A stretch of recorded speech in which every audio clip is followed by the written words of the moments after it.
Welcome back, y'all.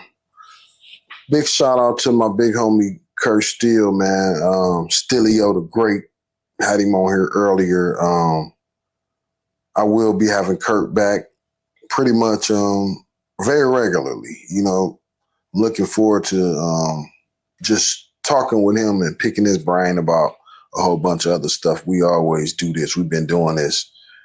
Me and Kurt really been tight since I was in high school, but got tighter as we got older. And he always been like a mentor to me. So you will see a lot more Kurt Steele on here. I just wanted to share this clip that I just ran across. This older lady, I love to get insight from older men and women. So to hear some insight from an older, melanated, black lady, man, it's priceless hearing our older sisters talk, auntie figure talking, man. So I wanted to share this video. I didn't want to keep it to myself. I wanted to share it with you guys. And, I'm going to add the link in the description so you guys can see it and maybe subscribe to her channel. She looks to be like a 60, mid 60, 70-year-old black lady. Our YouTube channel is fairly popular, I'm sure she didn't, have this channel forever. So it's just good to see a person on YouTube at her age doing very well, So I want y'all to check her out, man. I think it's Boule. I'm gonna go to it real fast. Lady Boule. Yeah, so she most likely from New Orleans. Sound like a French name.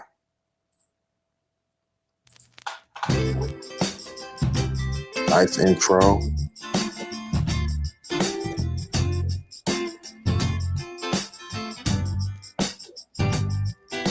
See? I like you around my mother age, probably a little older. You're good though.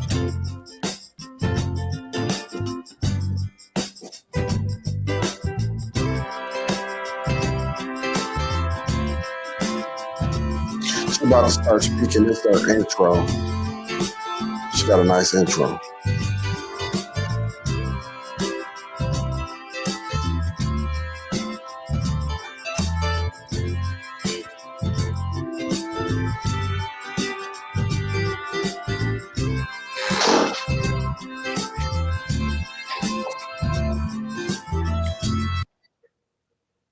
Hello, this is Lady Boulay, and I hope you're having a wonderful day.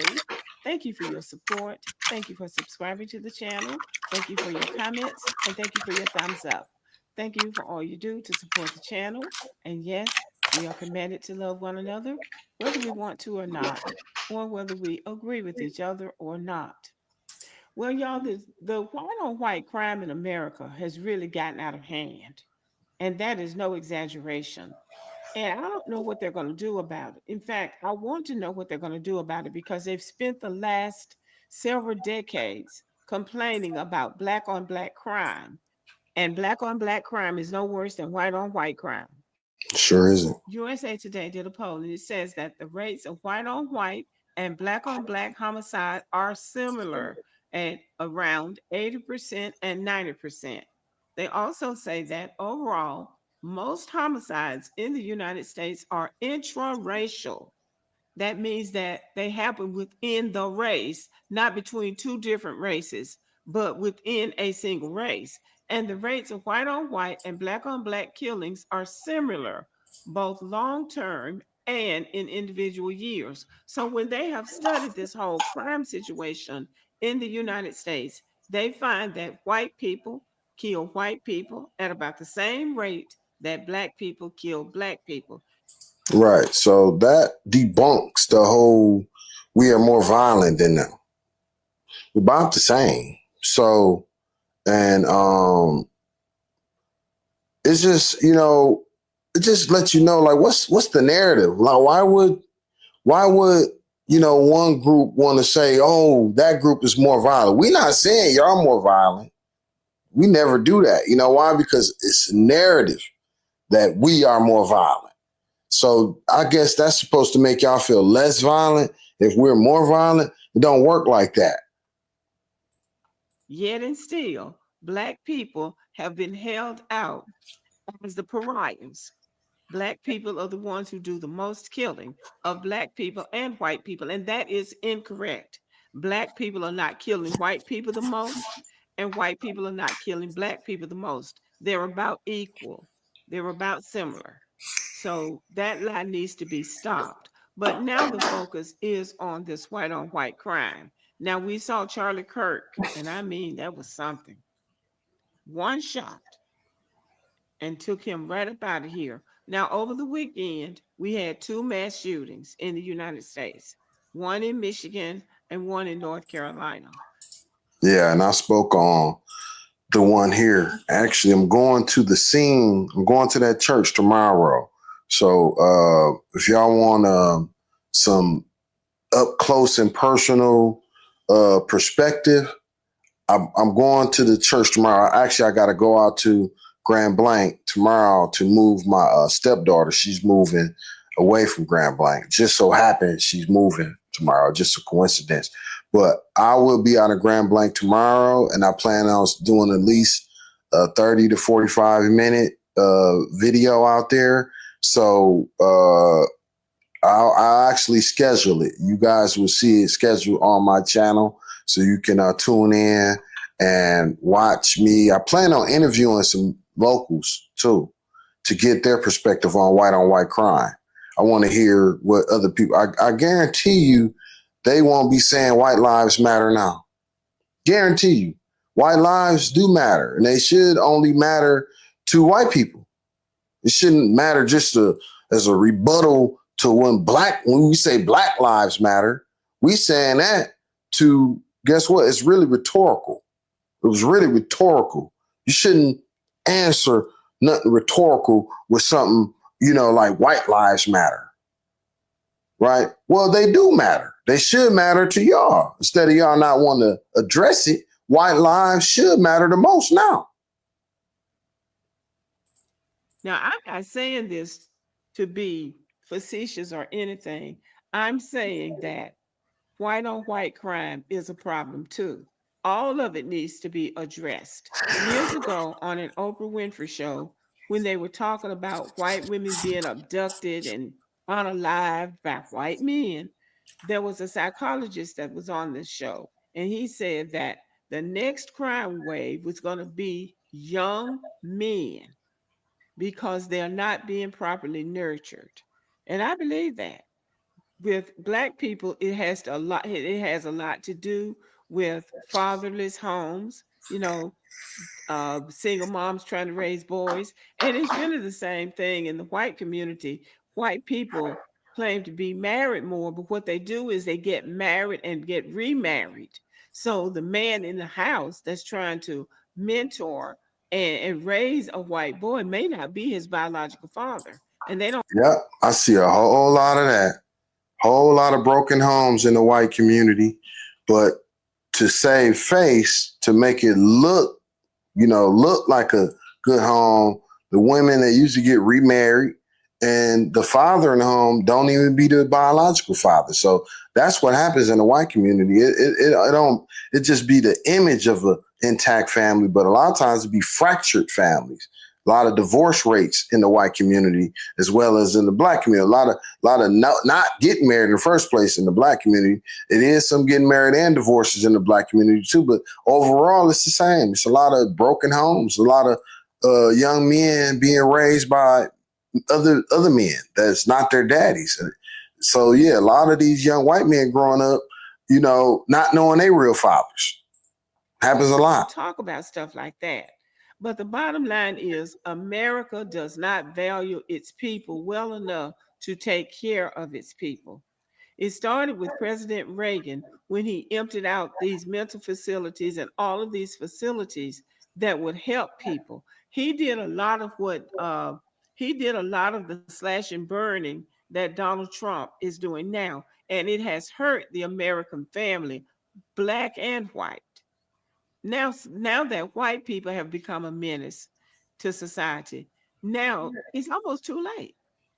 I remember the comedian Richard Pryor saying in a stand-up comedy that when black people have problems in the community, rather than white people mocking it and trying to set black people up as, oh, look at these people, look how horrible they are, they should try to help.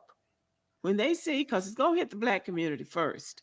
So when you see something happening in the black community that's trending negative and downward, you might ought to try to help, because it's only going to be a matter of time before that same thing hits the white community. Yep, y'all remember the crack epidemic? We was being mocked, laughed at, thrown in jail. Remember that? The white community showed no remorse.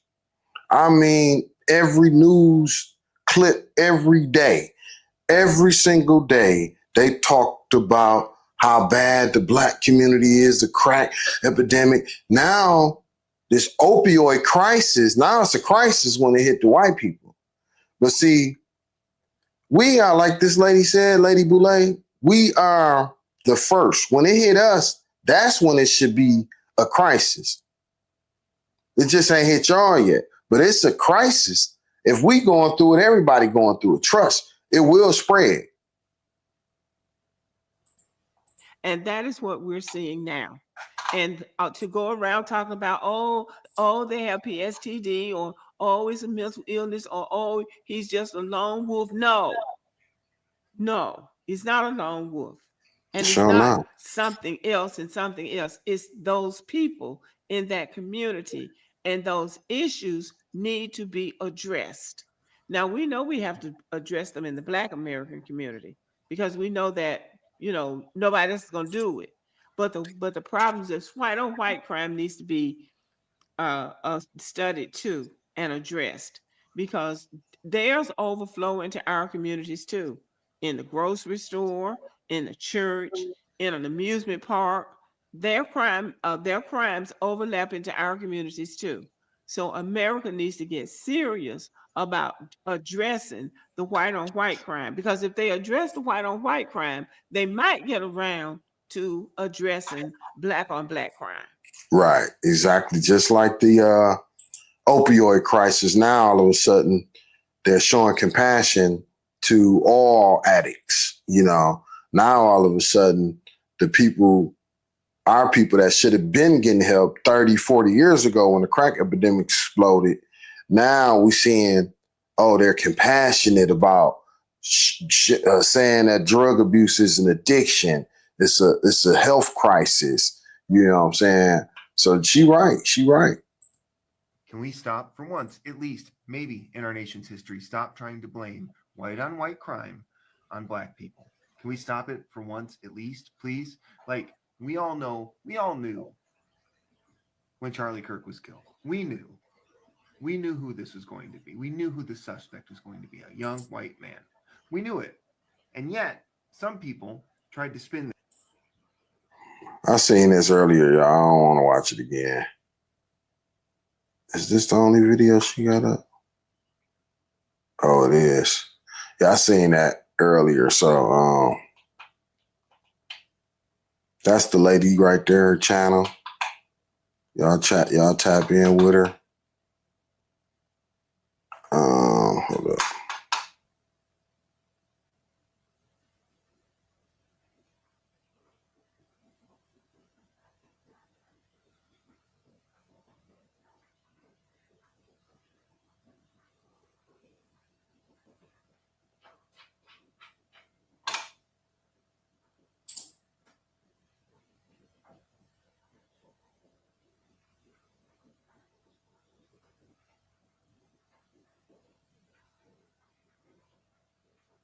Check this out. So a white conservative was shot by another white conservative in a predominantly white Mormon state at a conservative, predominantly white college, and black universities are being threatened now? Got it. According to the FBI, Black students in colleges across all over the United States are getting targeted and receiving death threats. Racism and dehumanization towards Black people has so been normalized throughout these past months, and it does have its consequences. To start, at NYU, there have been multiple reports of Black students receiving threatening manifestos, all of which are specifically targeting them. These manifestos contain extreme threats of gun violence. They also state that the author was coming for the N-words. This did not just happen to Black students at NYU. In fact, it has been reportedly occurring all over the United States. And currently, 7 historically Black universities are in lockdown because they too have been receiving these threats. This is absolutely not okay, so please continue spreading awareness and say no to racism. This is why we say white supremacy is the issue. Do you see the person, the suspect, the man they are looking for, the man at large? Do you see this man, right? He's obviously white. He's wearing a Patriot shirt. They say that he may be a college student, a white man. I want y'all to stick with me. Now, following Charlie Kirk's unaliving, 3 HBCUs, Alabama State, Hampton University, and Virginia State University have received threats. Threats for what? The suspect in Charlie Kirk's unaliving is going to be a white man. So why are Black people being threatened? Because it's all about white supremacy. And no matter what, white people who are racist in this country, who follow Charlie Kirk's rhetoric, believe that Black people should not exist. And so instead of turning on their own people, because this was white on white crime, they are directing their anger towards Black people that ain't got shit to do with the situation. I didn't even see a Black person in the goddamn crowd. It was Utah. Ain't that like Mormon country or some shit? But no, Black people once again, Black students once again have to keep their head on the swivel because white racist, Christian nationalists, KKK members, Nazis are all trying to target them for what? For nothing, because they are some weak ass, insecure ass people that don't want to, that never have wanted to address their problems. Like a dope head, can't save them until they want the help. What you say? Disaster piece, yeah, can't save them, man. They fucked up out here. I mean, just all the way fucked up, you know. Ain't really not gonna understand it until it's too late for them. They ain't really not gonna get it. You know, like I said, the same thing. You know, they showing compassion with the opioid crisis, right? They showing compassion. They came up saying that being on drugs is a disease now. But what diagnosis can you give to some violent criminals? You know what I mean? What type of compassion can you show to some violent criminals? See what I'm saying? That's why I don't really care for no laws. I don't really care for no laws. I have a moral code that just so happen to line up with the laws. So like the speed limit, for example, I like to go the speed limit because it don't make sense to be speeding when you always got to stop at a red light.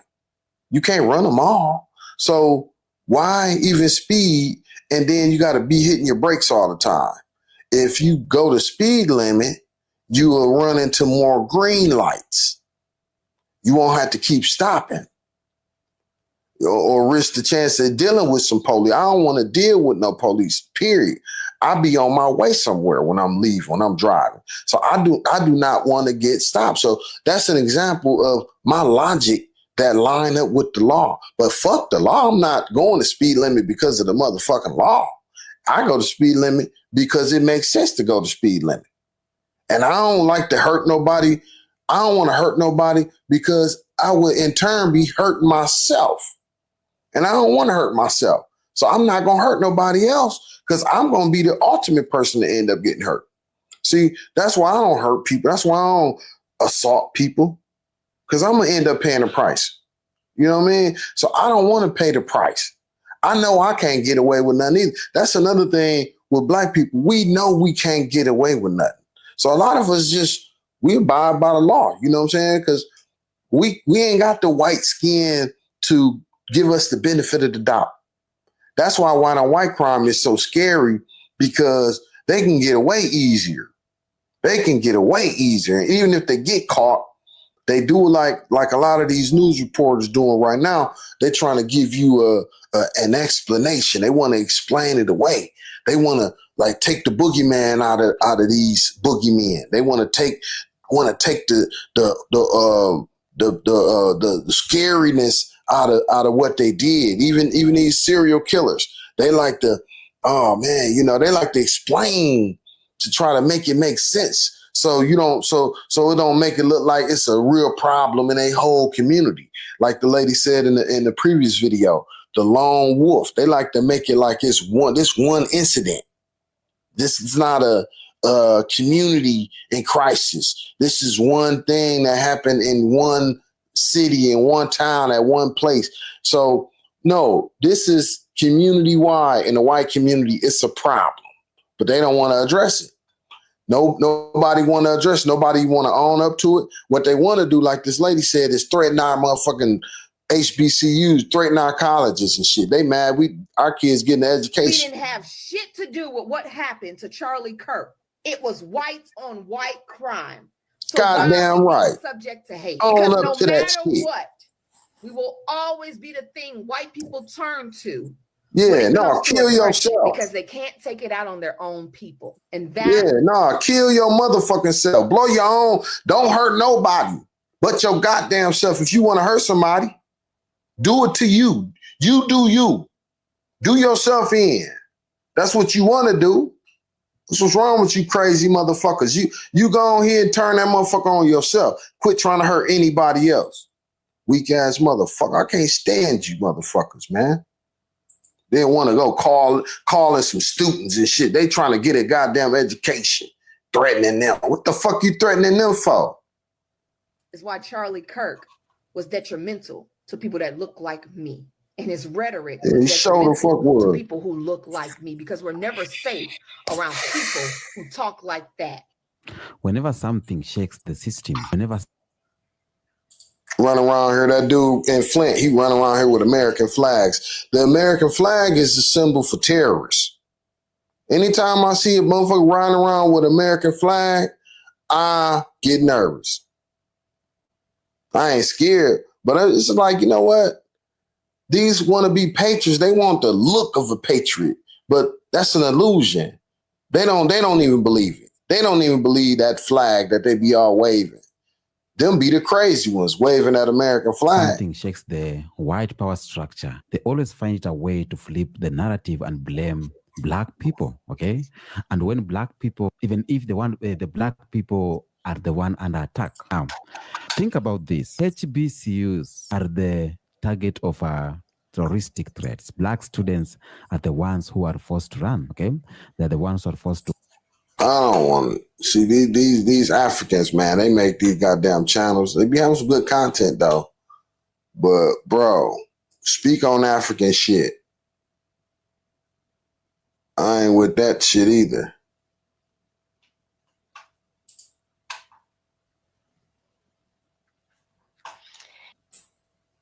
See the faces of Black and brown people in our minds. We don't always ascribe gang violence. Hello, everyone, and welcome home. This is another edition of Native Land Pod. I am your host, Angela Rye, and no, my co-hosts aren't here because this is a solo pod.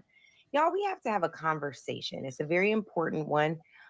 It's about white on white crime. And the reason why we need to have the conversation about white on white crime is because often there is something about gang violence that is talked about. And when you hear gang violence, too many of us see the faces of Black and brown people in our minds.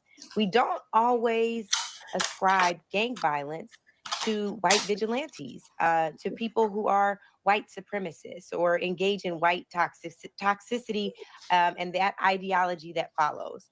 What we know right now is that there is a growing set of individuals who have almost like gang-like affiliations. And these individuals are very, very dangerous to this country's present and certainly its future.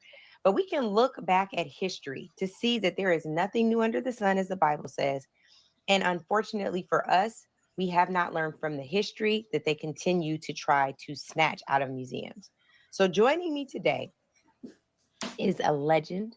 He is my brother. He is my friend. Really, we became cousins first, and that's because the first piece he ever wrote referencing me, he called me Cousin Angela. Like so many people say, I'm your cousin in your head, and it is my highest honor. There's nothing more that I love more than to be your cousin in your head. But Michael Harriot is now my brother in real life. He is my chosen family.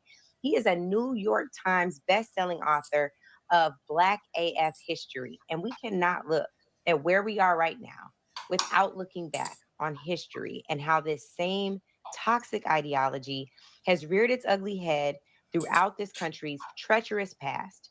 In order for us to stop it, we have to call attention to it. So let's bring Michael Harriot to the stage. Hello! Hey, what's going on? Thank you for having me. It is my highest honor. So I'm going to tell y'all all the business.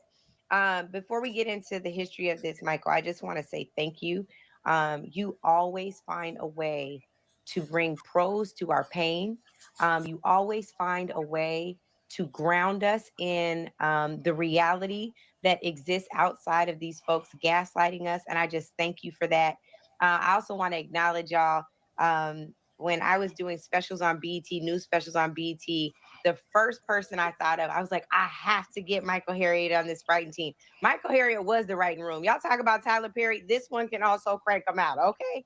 So I just want to thank you, Michael, for being someone who could bring better words to my thoughts and always just helping us to really ground ourselves on paper. So thank you for all you do, brother. Yeah, thank you for all you do. I remember, as a matter of fact, that was like 7-8 years ago today that we, and I just remember because I thought it was kind of a crazy idea. First of all, you hired me, and two, the idea that you had that, hey, we're going to make a special, and the theme of this special is going to be that what if the government just forgives of all our student loans? And I thought it was a crazy idea. I was like, I'll write it, but that'll never happen. And look at where we are now. I mean, I know. love that, Michael. That is so true. I forgot about that one. But we did other ones too. We did The one election for special. election. That was the other one. But y'all, like, again, Michael, I cannot think of a time where I don't read something you wrote. And I'm like, yes, that is exactly how I feel. And true to the point, I wish I would have been smart enough to bring my book down. It's sitting right there. I might go, where's your book? If you don't have your book, I'm going to get my book. I I'm don't going to get it. It's right here. Hold on. It's right here. You don't be mad. Y'all keep talking to him, Mike. Hold on. Mike ain't saying shit. Just sitting there. He probably tried to holler at her. Okay, I'm back. Okay, so I wanted to get this one because humble brag, as I told y'all, this is chosen family. So Michael Harriot is still on the New York Times bestsellers list. How long has it been, Michael?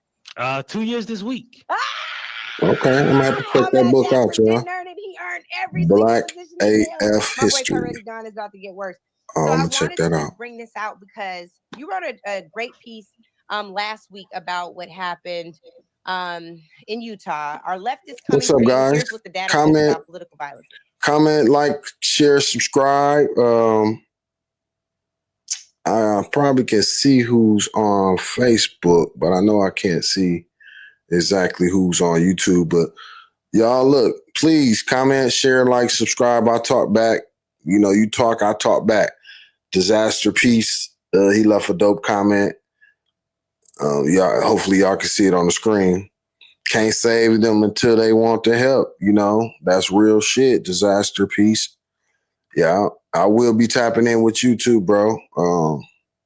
Yeah, so I got all in all 3 people. I don't necessarily care about who do or don't, but I do. I'm not talking for nothing. So of course I want to share with people. I'm glad y'all ain't with me. But yeah, let's finish this. I'm basically just scrolling through videos and trying to find some other people talking about what I'm talking about. So I just basically stumbled upon this channel for the first time and I subscribed to it because I liked it already. I want to get to that. But before we do, Michael, here's my thing. We know in our nation's history, when something happens, it's like blame the Negroes, right? Like whatever happens, it don't matter if it's in South Dakota, North Dakota, Montana, Idaho, Utah, whatever. It is our fault because we were born and somehow ended up in the belly of a slave ship. They don't know how, or several, because we're here, because we exist, because our DNA is gangster like Henrietta Lacks. It's our fault. So I just wanted to deepen into that for a moment because, you know, after this killing last week, I'm going to try really hard not to say names. After this killing last week, it was almost immediate that like there was a brown or black leftist that was responsible for this brutal killing.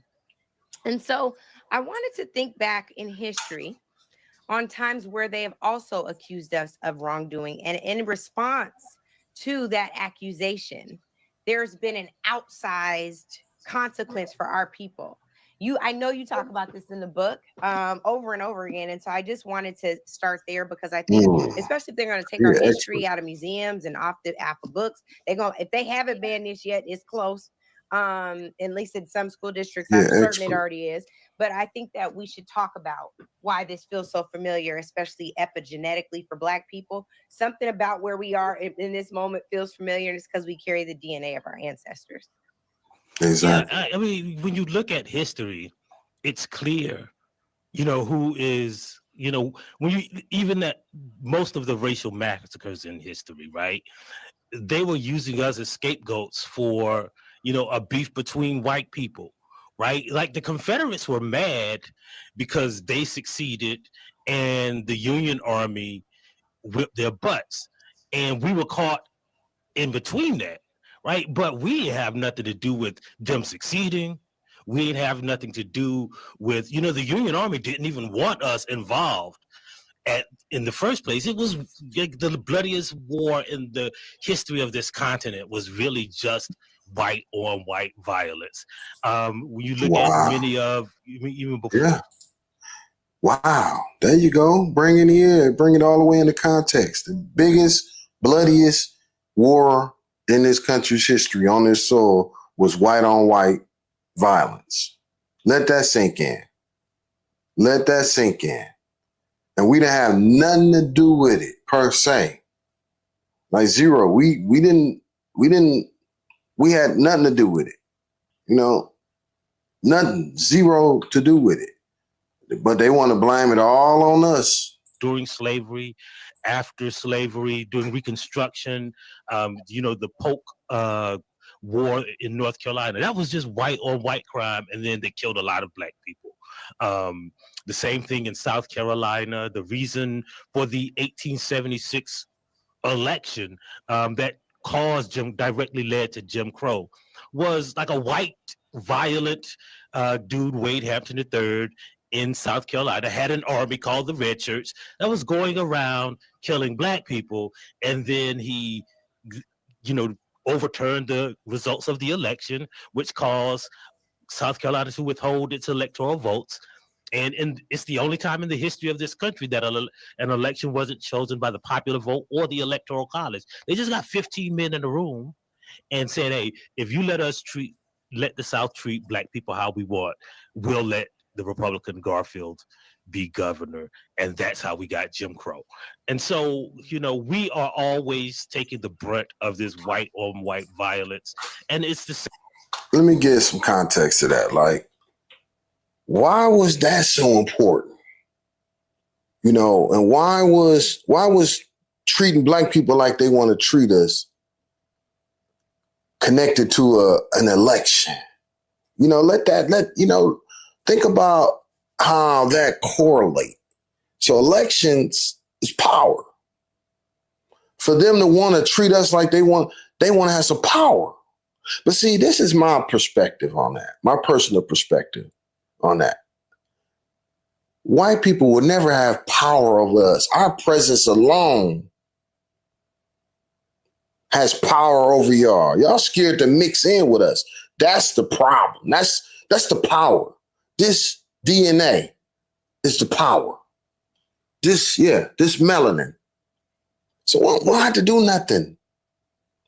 For y'all to want to keep us down so bad, Like, why is that so important? It's because of this melanin. And then you've been told lies about who you are in reference to us. But now the truth is out. Everybody know they're originally from Africa. Y'all a mutation of black people. Y'all know that now. I say it all the time. Everybody black. So trying to hurt us, you hurting yourself. That's a fact. Same today. You know, a black person didn't try to assassinate Donald Trump, right? A black person didn't walk into that synagogue. A black person didn't put pipe bombs by the U.S. Capitol. We didn't storm the Capitol. We know who did it. The FBI reports, all the data shows who did it. Yet we're the ones whose cities are being occupied by soldiers. We're the ones who are blamed for all of the violence in America because there's the. They need to have the National Guard in Utah right now. If they so in an uproar about Charlie Kirk, that's where the crime happened. Send the National Guard to Utah. Send all these soldiers to these white areas. That's where all the radicals at. That's where all the crimes, that's where all the people that get the benefit of the doubt. These are the real monsters because they running around and they your next door neighbors. Them the ones y'all say, I didn't never think. But those are the ones, them the monsters, the ones you never think. That's what a monster is. The ones you prepare for, the people that look like me, we not monsters. We not monsters. Y'all already know or think y'all know what we gonna do. So y'all prepared when y'all see black, but you're not prepared when you see white. And that should be scary to y'all. That should be real scary. A very narrow definition of violence that they created and used for their own ends. Yeah, and I guess I wonder, why is that the default? Is it an unwillingness to take accountability, to want to look in the mirror? Is it because we hear that white? I think it's a lot of that. I think white people will be scared, like terrified. Like, I heard if people could like have they hit like minds flipped inside out and could really see within themselves, they would freak out. And I think that's what white people would do. White people think they're so smart. But if you flip that intelligence inverted into where you have to really look what's inside of what's on the surface look to be so bright and intelligent. Like, I think white people would literally lose all their minds if they was forced to look within. And that's what I think they're scared of. They gotta be. Folks say they are talking about how they preserve their race right now. There's a town that was recently established, an all-white town. There's white vigilantes marching down the street in Huntington Beach right now. Like, what is the thing that is driving this narrative? And I think we could probably argue that is historically what, the same thing that drove the narrative in the past. Yeah, I think it's a combination of things, right? So one is a phrase that I call the privilege of individuality. So when a white person does something, they see it as that person did a thing and it doesn't have any bearing on me. It's not what white people do, it's what that person did, right? So when we look at the data, we see that white people That is so correct. It's what I always say, man. They try to isolate it. It's a lone wolf.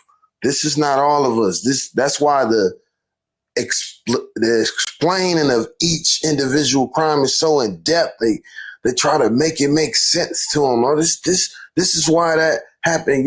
This they try to explain it away, basically.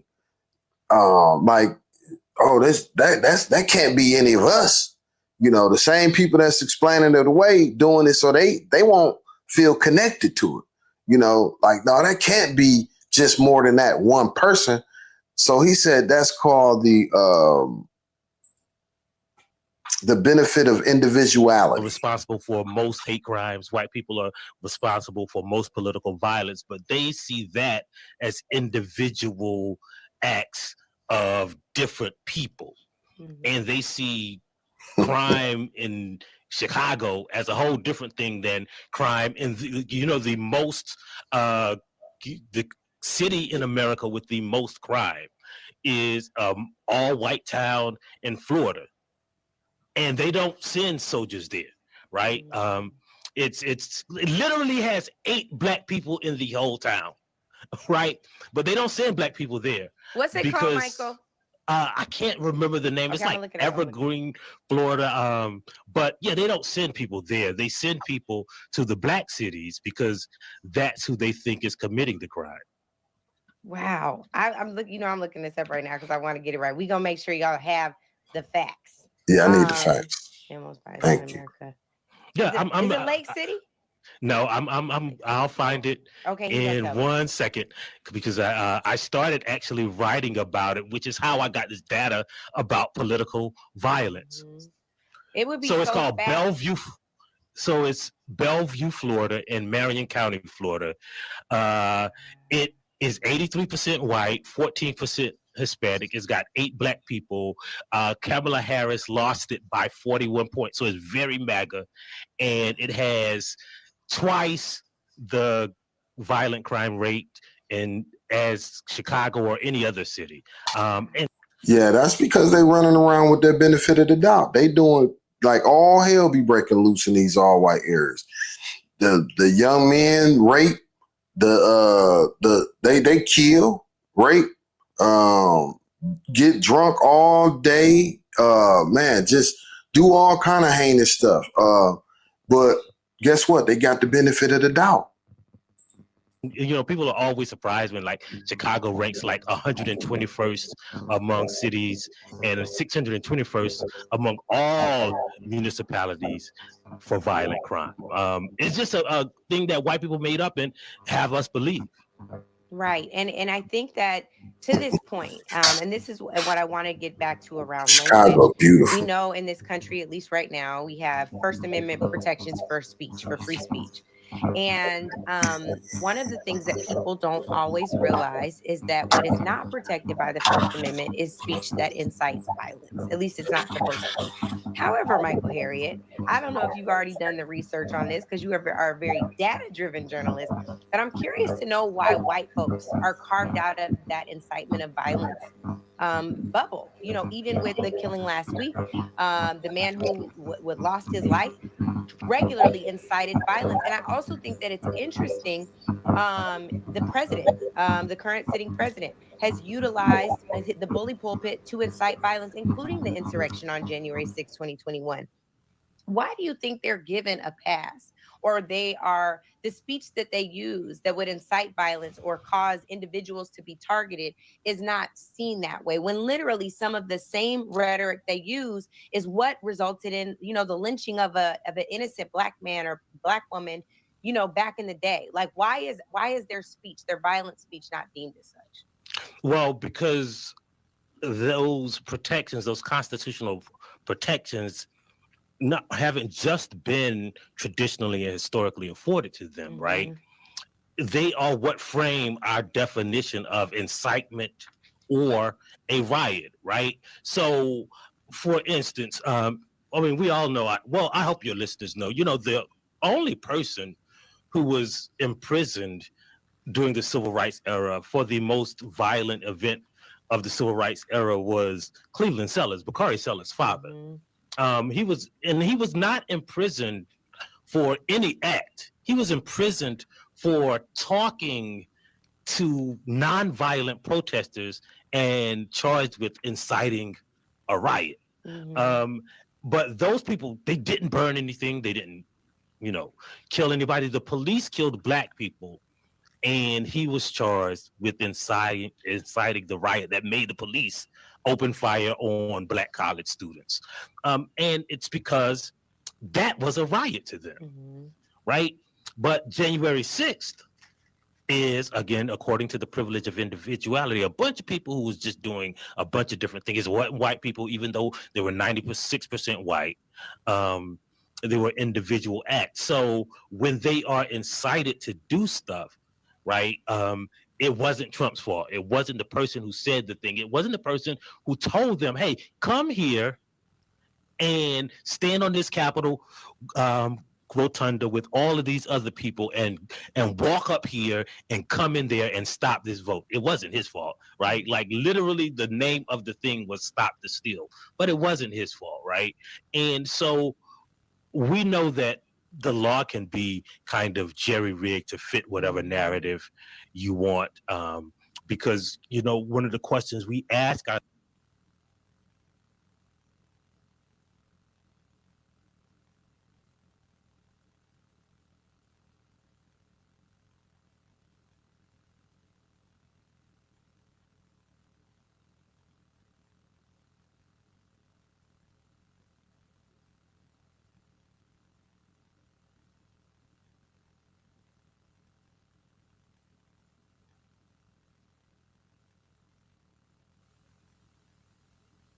ourselves, I ask often, is what is violence, right? Is it violent to stab somebody on a train, right? But it's not violent to withhold mental health care from somebody for their entire life and then not offer them the services that we know could help him. Is that violence, right? Yes. Is it violent to withhold health care from people because they are poor, but not, you know, but give all the white people in rural America AK-47s or AR-15s, right? Which one of those things is violent? Well, you know, more people die from guns and lack of health care than, you know, being in gangs or from gang violence. But we classify one as violence and the other That is is not. fascinating. That is so fascinating. Like, how do we reimagine what violence really is, particularly in a country where the gap between the haves and the have-nots is increasing, and it's by design. So intent is there. Intent is normally a factor for some of the most severe crimes. So how is that not violence? I think it's such a fascinating proposition. So when you go into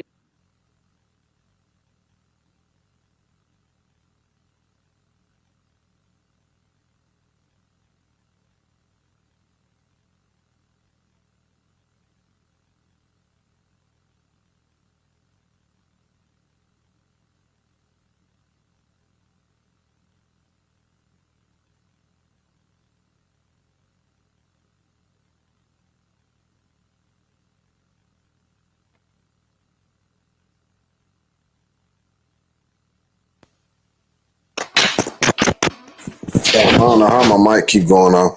So yeah, it used to be the thank you, John. It used to be the mobs, you know, racial mobs, white mobs would terrorize our black communities. You know, now it's the police that do it. So that's state sanctioned violence against our people. I know a lot of white community might not see it like this, but I believe the whole protect and serve thing, I believe it's translated, because I know it's translated on the black side to be, we're going to be served and the white people will be protected. And I believe it's interpreted the same way on the white side. I believe they feel like, oh, we're going to be protected from the black people that the police are going to serve, you know, like basically serve, like whoop their ass and beat them and keep them from coming to the white area. You know what I'm saying? So I think, I know CeeLo Green said in one of the songs, Goody Mob, he said, I wonder, a gate was put up in our complex. I can't remember the whole verse, but I remember the end. He said, I wonder if the gate was put up to keep crime out or keep our ass in. So yeah, it's called Who's That Peeping Out My Window? Hello. Nobody now. But yeah, he gave an analogy about a fence being put up. And I think the white areas that all the white people, you know, parents and grandparents ran to at this point, I believe those areas are keeping y'all in more so than keeping us out. And I believe y'all starting to feed on each other. That's what the topic is, you know, the white on white crime. And they breaking it down on this podcast. I'm gonna come out of it so y'all can see what the name of it is. Native Land Pod. You know, what history says about riots or uprisings, what history says about lynchings, excuse me, and the reason for that, my voice is not the best. When you think about all of that and you fast forward to right now, there is a growing divide in this country between haves and the have-nots. But Michael, there also seems to be a growing divide between like white supremacist ideology and like this other pocket where they're also racist too. Definitely have some racist underpinnings, some racist beliefs. You know, the man who was killed last week had a lot to say about our dear sister and friend Joy Reid and her intellect, right? Which I feel like is also violent because it's an attack on someone's personhood, their humanity, and their ability to earn what they deserve in this country. So when you think about all of those things, what is the right response to this moment? How do we show up, one, to protect ourselves? Because I don't know that we're out of the woods from last week. I don't know that just because they found that the killer is one of them, I don't know that that. So John Means said, protect and serve does not mean black or white. It means the corporate municipality that they generate revenue. I know exactly what it means, John. I know what it's supposed to mean anyway, you know, but in our community, nothing is ever as cut and dry. Like the definition doesn't fit like the action, the results, right? So we always have a totally different interpretation of what anything means in our community because we see the results of things and we feel it. You know, we feel it, we see it, I got a call-in number too. If y'all want to call in, I got my phone right here. And you guys are more than welcome to call. John, if you want to call, and I'll add you on here, bro. And you know, I would love to hear your voice and we can actually like, you know, go back and forth because, you know, I don't like the text systems never accomplish what they are named for. Unfortunate reality. Yeah, exactly. I agree. These systems are the problem. You know, people, we make the systems, you know, but it's been a lot of years now. We depended on the system instead of the system depending on the people. And okay, I'll give you a minute. But yeah, bro, I would love to have you on, and you know, we could or anybody call. You know, I don't care who calls. Talk to anybody. But yeah, I'm gonna finish playing this video. Means that we are now okay. I think that there was a reprieve. I want to hear what you think. Yeah, I think that is correct, but I also think that we have to remember that, like, you know, Charlie Kirk on his best days had about like 500,000 listeners to his podcast and his, you know, consume his stuff. And so all of these people that we see defending Charlie Kirk were not Charlie Kirk fans. They didn't listen to him. It is impossible for 500,000 people like to make that much noise and to issue that much threat over the entire government. What we're seeing, though, is that these people believed what Charlie Kirk believed, and now they have an avatar. So I don't even know if it's correct to say that there's a rise in this white supremacist ideology. Maybe they've believed it all the time and just hit it because it was not, you know, acceptable. So yeah, I paused it, John. And got my phone. If you want to call in. I'm ready.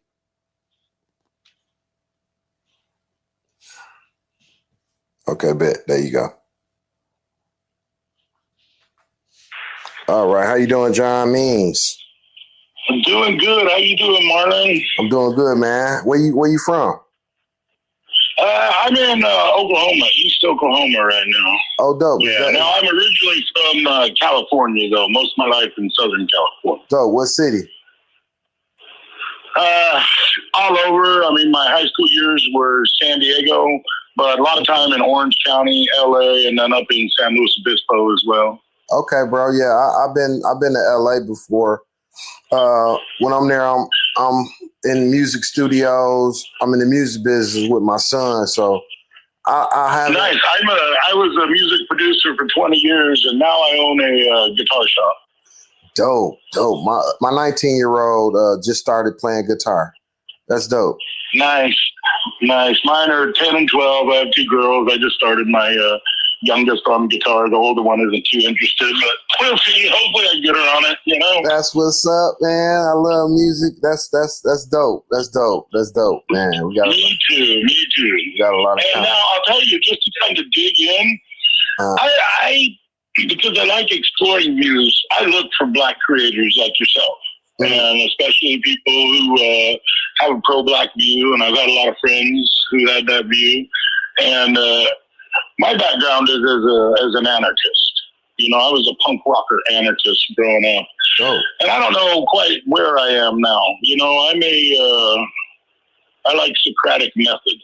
I like talking things out, thinking things out. You know, and I had a website for about 15 years called nopartysystem.com. And for years I did podcasting called The Anti-Partisan. So it kind of tells you my stick. But I was so shadow walled and banned. Oh yeah. And with my kids. You know the thing about it though, bro, it's just like what Christ represented. Christ represented the least of everybody. He represented he wasn't popular. He was not popular in his life. He was outnumbered. So that's what I'm trying to explain to people. Like the ones that no one is listening to, those are the ones God listened to. So yeah. And I was just saying that to my buddy the other night because he just wrote a letter to some podcast that he'd listened to and just wanted to make a point. And I know, like a while back, I wrote a letter to Candace Owens because something she said just kind of triggered me a bit, and I just wanted to mention it. Mm-hmm. And I was saying to my buddy today, it's too bad that these people can't see that. They can't see that person who never makes a comment, but this time they were inspired to say something. And it seems like that's something meaningful. I think it kind of touches on what you were saying there. There's a lot of voices being unheard right now, Yeah. Real talk, bro. That's why I got this number rolling across the screen because what we doing right now is the real, and it's kind of like what Charlie Kirk represented. Regardless of he was the nipple. It doesn't matter if people didn't agree with his beliefs, which a lot of it I didn't, and I'll tell you I'm not a Christian, but. He was the middle. He was the one sitting there willing to talk to people. And like what I've said to my buddy now, there is no middle. The middle is the killing floor. That is what the middle is now. People are going to be told to take a team. I'm going to tell you, man, like, I be reading a lot of, just certain cues from people. And, I'm from Michigan. So, like, up here in Michigan, it's a lot of Charlie Kirks. Like they walking around all day. Like they would be cordial, they would be nice to you, but they stand for something that might be something totally, like literally, might be for your annihilation. But they would talk to you. Well, and even if we, and I think it's not good to like put it in such negative terms, even though we have seen that religion and Christianity specifically are capable of that. Really, the truth is you don't even need to take it that far. What it becomes is an exclusionary principle, a reason to say those people aren't like me, so I'm just not going to deal with them and whatever else. And, the truth is of any religion, these are internal philosophies. People see, and I see people get great benefit from having these internal philosophies. I've kind of made them inaccessible to myself in a lot of ways with my studies and research and thought over the years. But the thing is, when somebody tries to focus these externally, then it immediately starts drawing boundaries and placing hierarchies, and it becomes dangerous. And this is what the founders of this nation knew when it came to the separation of church and state. I believe it was Jefferson who said the reason for this separation is so that America is not soaked in blood for centuries the way Europe was. Right. There's other people who said it, in different ways, but I don't know. And that's the way, it's so funny because when I stumbled across you, I was sitting here writing a letter for Stephen Crowder and asking him if he would like to debate me on the benefits of Christian National. Oh, get out of here. Because I feel, Okay. yeah, I feel like they're kind of dangerous right now. And I'll tell you, I would have loved to talk to Charlie. You know what's weird, bro? I woke up this morning and I text one of my good friends. His name is Tommy G. He has a real big YouTube channel. And I told him he need to come to Flint to go over, because what he does is he goes city to city, and his shtick is basically going to black cities and highlighting the crime in black cities. And so what I want him to do is come to Flint, come to Grand Blanc, and highlight some of this white on white crime. And I think he think I'm playing around, and I'm so serious. But I said I'm gonna do it tomorrow. I'm gonna go out there because I got a family out there, and it's well, now, but let's talk about this for a minute, because just the real, and as you can tell, I'm a white guy, of course. You're not white. Everybody black. Everybody originally from Africa. I know. But everybody, I think that's actually the perspective I'm about to offer you is a so-called white person's perspective, which is just a term so loaded. But anyways, as to say that this opinion is not coming from a black person, okay? And here's the problem. We all know that stigma has been built around black culture, and especially black men. And when it's hard. I see the argument of systemic racism in the way things are portrayed, but there also, people need to understand, things become a psychological reflexive action for people. It's not that people intend to do something racist. This is just the way things did. People did things all over the place. And anyways, here's the moral of what I'm saying. You get somebody, and especially a black person, who comes and talks about white on white crime. Not only are people going to say it's a diversion from black on black crime, but we already know full well that they will find a way to explain off the white crime. Oh, this was drug people. This was kooky, inbred trailer people. So it'll still find a way to be excused as something else. And mind you, this is coming from a person who really doesn't buy a whole bunch into the systemic racism idea. We are creatures of habit, not just as individuals, but as a full society. So I don't know. I think it takes a whole new paradigm. With my website, I tried a thing almost 10 years ago called Black and White, a National Conversation. I created an event. I sent out things. And at this time, I already had several thousand followers on Facebook and other places, and nobody would engage. Nobody would step forward and talk about it, Right. And it just became this thing, and it's why I don't do the website anymore. It just turned me into a shitlord, it made me shake my head at everyone, and I don't understand. And I'll tell you, one of my best friends, who I haven't been able to get a hold of for a year now, in Alabama, his name is Khalil Nasir. Okay. And he's a very pro-black music producer, Blue Black Productions, a lot of EDM, electronic dance music and stuff. Okay, Great guy. And we would have these debates for years about stuff, about all these issues. And even amongst us who were friends and really never held anything personally, there was never any point to meet on it. There was never, and I don't know, and I'm sure I felt like it's because he wouldn't come to my point, and I'm sure he felt the exact same way, I mean, I get what you're saying. It's just, especially from the inside of this culture, bro, like, I felt it. Like, I felt every piece of what the systemic thing is. And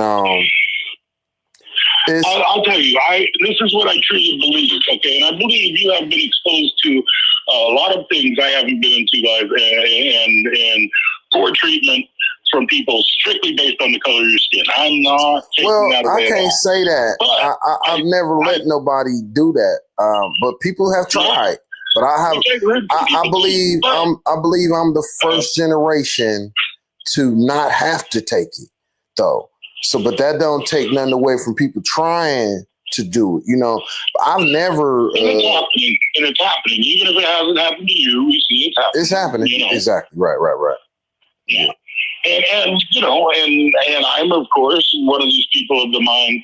It's getting less and less. You know, it's getting less and less, and I almost feel like the more focus on it keeps it alive in people's minds. You know. Yeah. So I don't know. You know, but this has just wrecked me for years on this issue because you know what I remember the most, Ken, is when we were kids. When we were little kids, it didn't matter. Nobody was black or white or anything else. You know, we were just playing. We were all G.I. Joe. I got an 8-year-old. I got an 8-year-old daughter, bro, and with all my kids, I got 5 kids. So I got my oldest 29, and my youngest is 8, and I got 3 in between them. But with all of them, I monitor. You know, especially my daughters. I monitor her, you know, media intake and the things that catch her attention. And I do notice it's not no color thing per se, but you know, I think with any child, it's a point where they equate what they might think of as desirable with a certain race. I believe that. Now, I've heard that argument.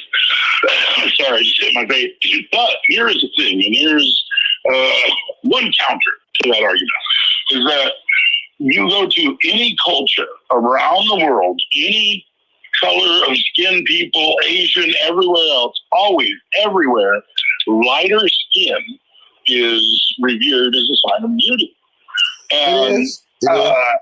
I don't know, you know, and when you look at a population, say like India, where so many of the people are dark skinned, but there is a much bigger variety, you know, it's kind of there, you know, but it's like with Japanese geishas.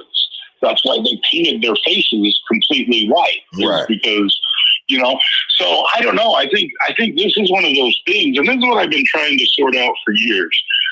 What is a social construct, and what are functions of nature that are just happening and are natural and normal, you know?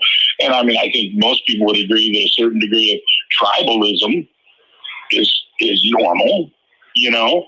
I don't know. I'll tell you what's not normal is Western society that came up with principles like egalitarianism, and even in a time of monarchies and royals began recognizing the rights of peasants and creating ideas of citizenship. Like it's very unique.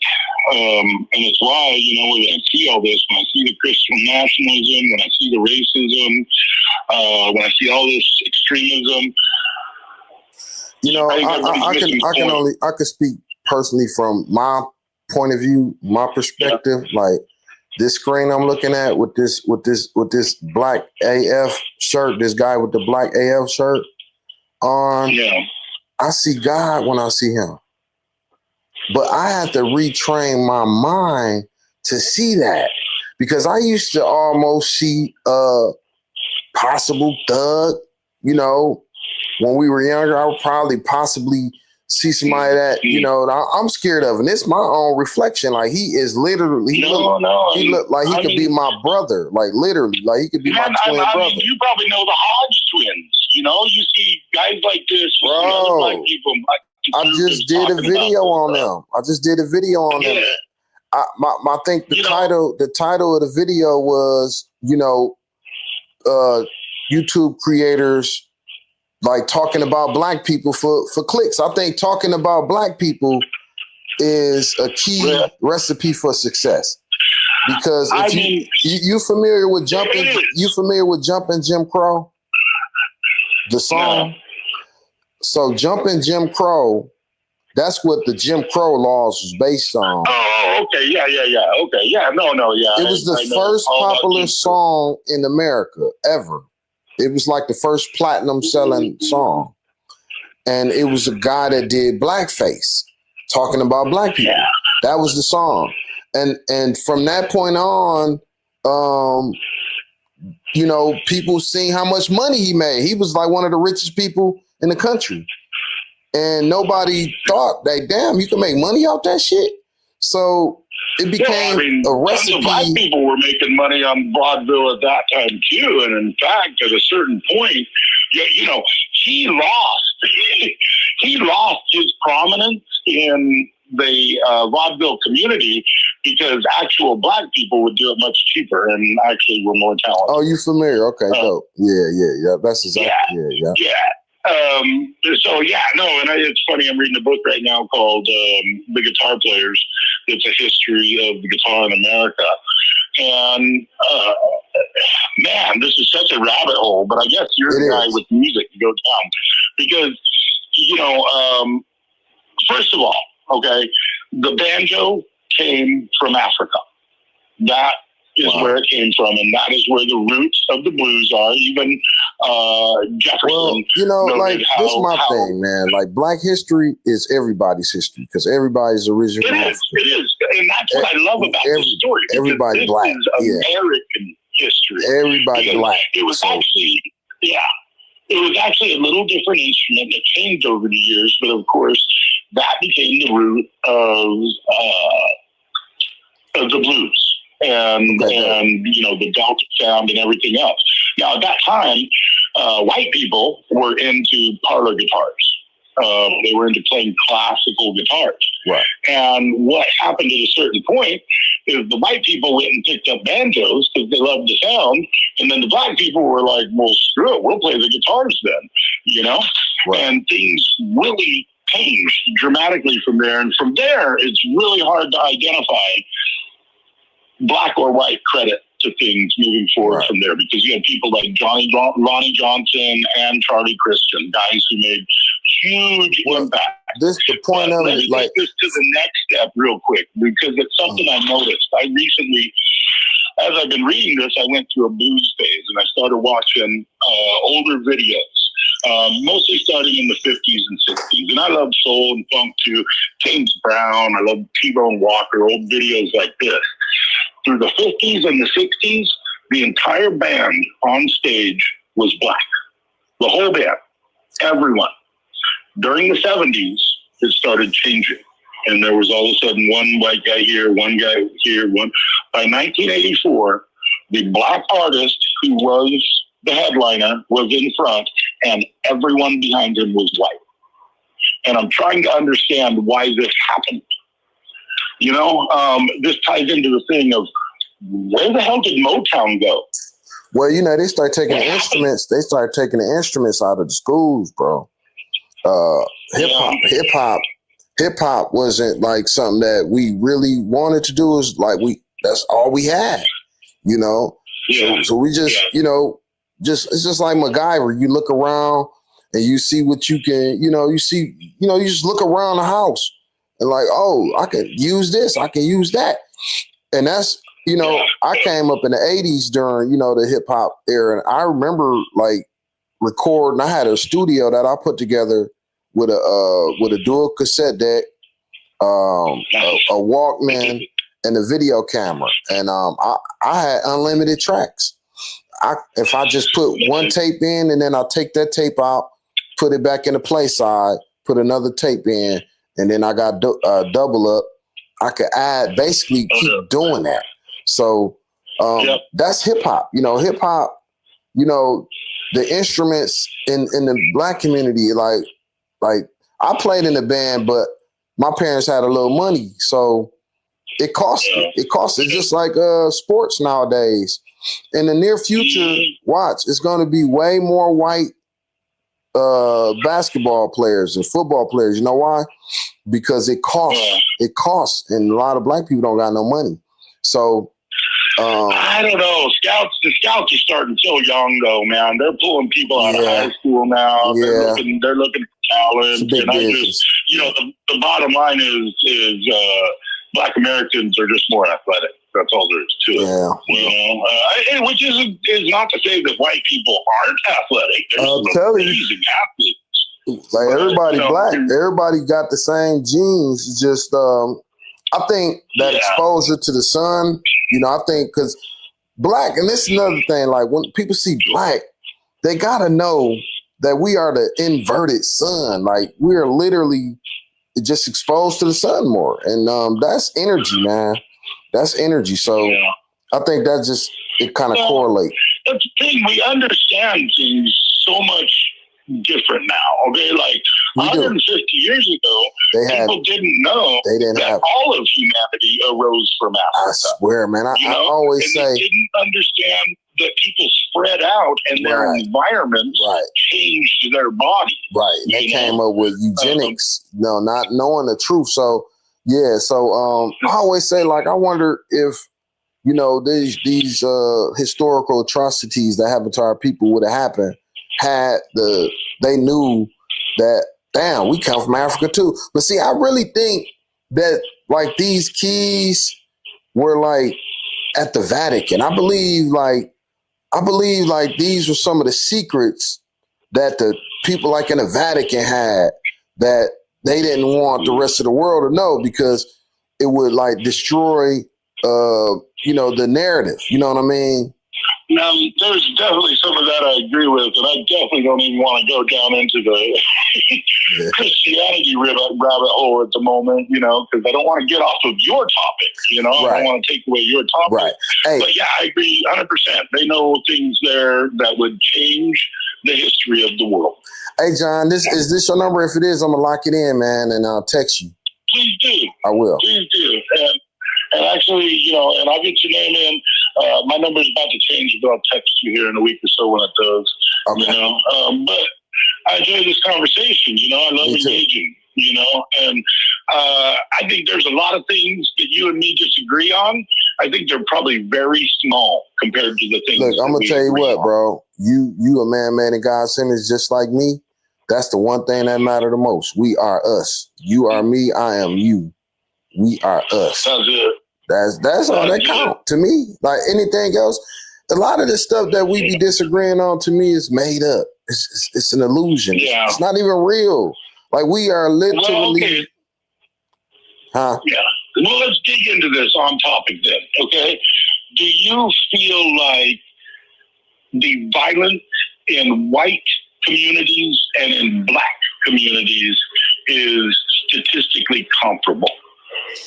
Okay, so the video I had playing earlier, I don't know if you've been watching, but they said that the rates of violence are about the same on black and white on white.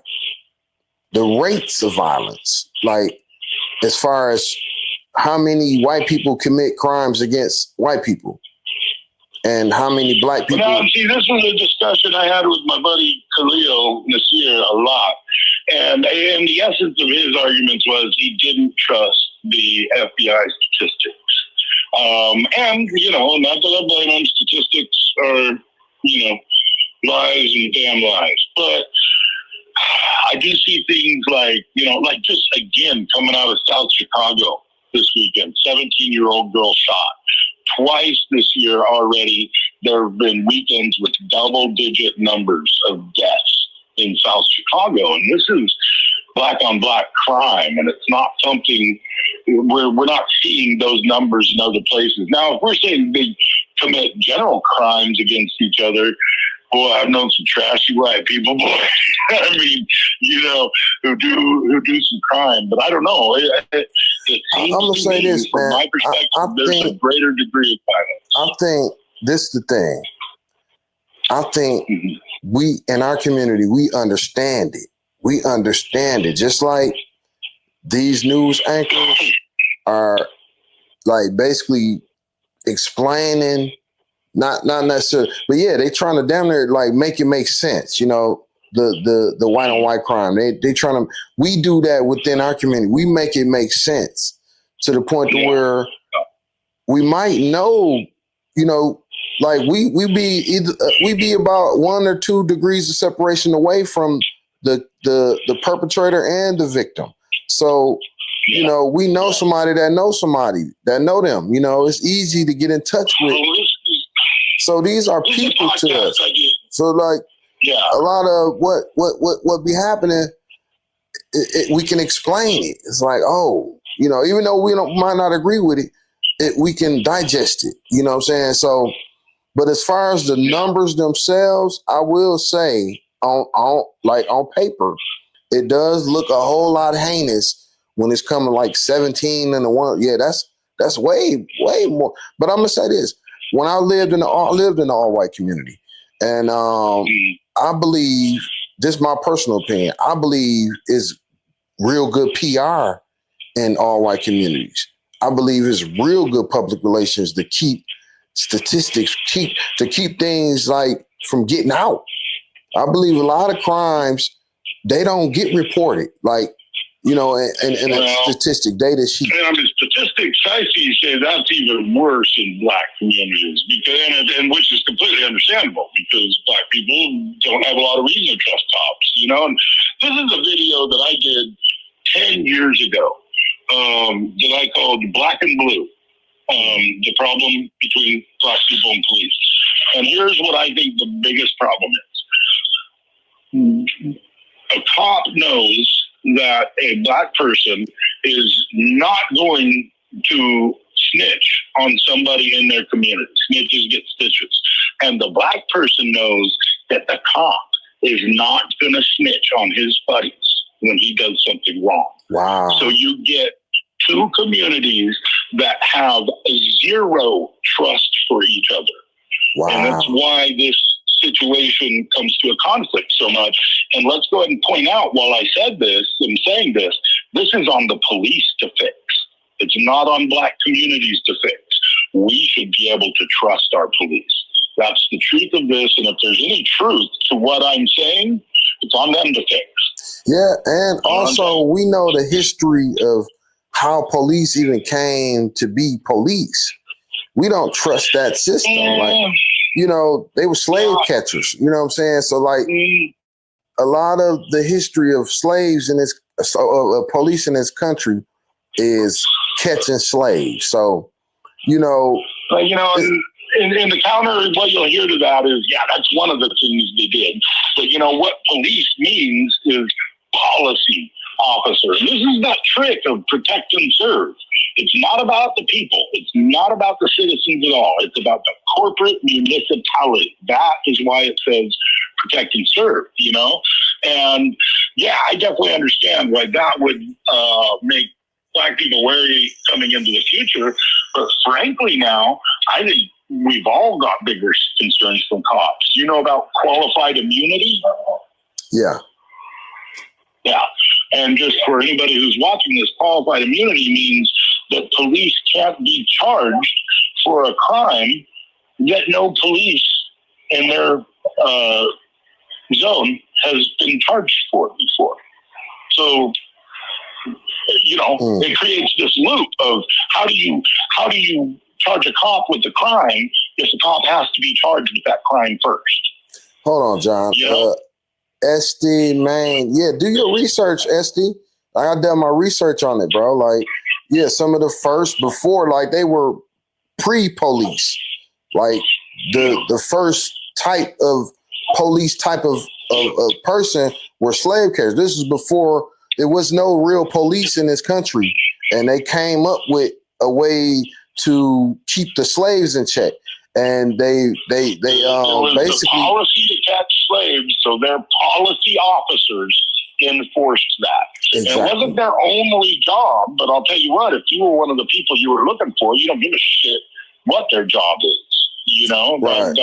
It's, you know, so it's understandable. That's it. You know, I mean, do you really feel like it's to that point still, though? Do you think there are... I truly do. I really feel like the police are there to basically keep Black people over here and help the white people. And help maintain this white supremacist power structure that it's not even real. It's not real. It's not real at all. Like, it's all an illusion. It's not even real. Like, it's so hard for me to see from my perspective, though, because even as a, I guess, white person, dude, I have been scared shitless by cops. I've had guns pulled on me. I've spent nights in jail that I shouldn't have. I've been, and it's why when I look at it and I hear people talk about this, I feel like, and that's part of the white on white violence. Let me tell you, the police go harder on white men. I think they do. I heard lots of horror stories, like people getting, white men getting thrown in jail for stuff that I get let go for. Like drinking and driving. I've never got a ticket for drinking and driving, and I've been pulled over drunk many times. And guess what? I'll tell them I'm drunk, and they let me go. So let me ask you. But my white friends, they got DUIs and they on probation. They whole lives be in shambles, but they doing the same thing. But in the area I be in, black mostly area, they're not looking for that. They're looking for dope and guns. So they don't care about nobody drinking and driving in the black community. They just care about dope and guns. That's bigger, Yeah. Absolutely. But now let me ask you this, because it's something I've observed, and I've seen a lot of law enforcement talk about it. Do you see this phenomenon of there's a lot of law enforcement who are just afraid to engage with black people at all now? Because of the social repercussions? I think that has, I believe that started, like 20, 30 years ago, man. Yeah, I believe. Well, it started in the 60s, but it really didn't kick in until the late 80s, early 90s. Yeah, I believe that it's like almost like a hands-off thing. Like, let them, let them do what they're gonna do to them. Like, I just said that in the video before this video. Yeah, I believe. I don't even think they're scared. I think, like I said, as long as they stay over there with it. Because I grew up in an area surrounded by the suburbs. So I grew up in like a buffer zone. Like it wasn't the city and it wasn't the suburb. It was like right in between. It's a township. So I grew up in an area. It was on the east side, the north side, and to the west were all white areas. So it's like a buffer zone. And to the south was all Flint, right? So I live right outside of Flint, but surrounded by the suburbs. So as long as things stayed in our area, we were good. As long as we didn't cross the line, go over Stanley Road to the north, go over like into them areas with whatever we was doing. The police really didn't care, you know what I'm saying? So I kind of seen it like from the front lines of, and that's pretty much why, like the area that I grew up in is more like we more so know how to do what we doing now. We talk to white people. We're not afraid of the police. We deal with the police a lot more like in a healthy way because we kind of understand the ins and outs. But like in the all black city south of us, they don't really deal with white people at all because they surrounded by nothing but black people. So in the area I grew up in, we had more of a healthy perspective dealing with white people. And I think that would change the whole paradigm, with a lot of these inner city black guys that never been exposed to white people unless it was like a police officer.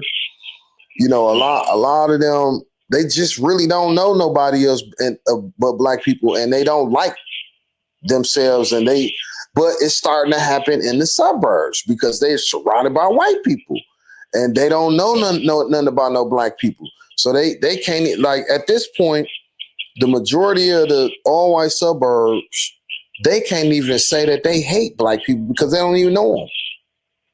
They never met them. Yeah. Well, and this is the thing, like you said, there are a lot of black people right now who are getting a lot of traction talking about black culture. Hodge twins, for example, Yeah. And the Hodge twins. I don't like- That's the example. Here's the thing: they've told a story a couple times about, and not too dissimilar from yours, about how they lived in black communities and they lived in white communities, and at a certain point, they moved to a white community that was pretty close to the black community, so they still got to hang out with their friends. Okay. Right. And they talked about, after getting to the white community, they'd go out and ride bikes and play G.I. Joe with the white kids, and then they'd go hook up with their black friends, and all they would do is walk around the city, just walk around, and then they'd go into a store, spread out, and start stealing stuff. And this is the Hodge twins telling the story, and the caveat of it too, it's so funny because one of them acts like this is even worse, because they get out and they go away, and the people or the other guys are eating their candy and shit, and he's like, hey, let me have some, and the guy's like, no, you should have got your own. And it's things like that, and these are, I don't know. Some of this stuff is cultural differences. Yeah, no. See, let me tell you what that was. That was a choice. Because I never went in no store and stole shit. I always was one of the ones to say, no, I'm not doing that, and you shouldn't do it either. I've never done well. I have done it, but I did it by myself. I wasn't with a group of people. I always, if I did do that, I was like, well, I'm gonna do it by myself. And I got caught too. I got caught. Yeah, you get caught young, you learn your lesson young, so. The other story one of them tells is getting robbed at gunpoint for his lunch money from the point guard on his team before practice. Damn, that's treacherous. And I mean, the thing is, I've seen comparable and similar stuff in white communities. It's not to say that stuff like that does not happen in white communities, because it does. Listen, my best friend lived in the all-white community when I was growing up, and I used to go out there. And so he had all-white friends out there. So I got exposed to his friends, which ended up becoming my friends. By the time we were teenagers, we'd be going out there, we'd be skipping school. I go out there and skip school at their house, at their parents' house. Yeah. And that's the place where I saw hard drugs for the first time. Like I heard NWA for the first time out in that area. I couldn't listen to NWA in my house. I would get a whooping. My parents would whoop me if they heard me listen to that shit. So I had to go out to the all-white area. That's gone now. I mean, do you see any youth that have that kind of limitation placed on them now? Nah, it's totally different. I don't think it can happen because this generation, we listen to the same music our kids listen to. So, like, this is the first generation, I think, that's like that. I mean, I don't think no other generations merged like these last two generations would. Generation X. Yeah. I'm late Generation X, and my older. I'm 50, by the way. Okay, yeah, you just like 2 years older than me, so I'm 48. Yeah. So in our Gen X, then my older kids, they are one. I got one millennial baby. I got 3 Gen Z babies, and then I got a alpha baby. You got the alpha babies. Your baby's the alphas, the newest generation. But like the Gen Zs and the Gen Xs, we listen to the same shit. I listen to the same shit, my kid. Actually, I'm in the music business with my son, and the shit that he make music for, like, I love that shit. Like, I love it. Yeah. But I got a different, the only difference I say is I'm always trying to decipher or explain. Like when drill came out, I sat my daughter down. They was like 10 and 12, when drill came out, and I explained it to them like they speaking this into existence. Like this is deaf music. This is not, this the power of the tongue. Basically, I always like explain to them and break it down so they can digest it.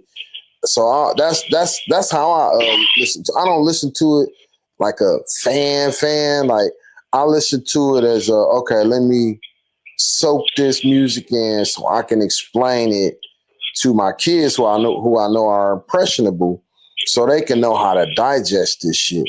Because if I don't do that, that's what I wish my parents would have did with, was listening to NWA, but they didn't know what the fuck it was. They thought it was going to be over with in a year or two. They thought it was a fucking phase. And we knew it. We knew it wasn't no phase.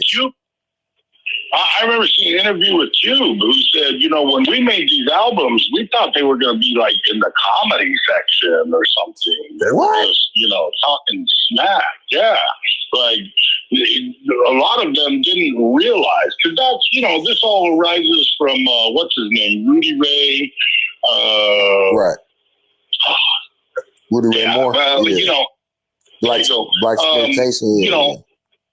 Yeah, and because he really started the rhyme and kind of talking smack thing, and that was viewed as a comedy act. Well, and that's how he did it. He went to clubs and did it as a comedy act. So these first guys who were picking it up, a lot of them viewed it like that. It wasn't really so much about a musical culture as about entertainment.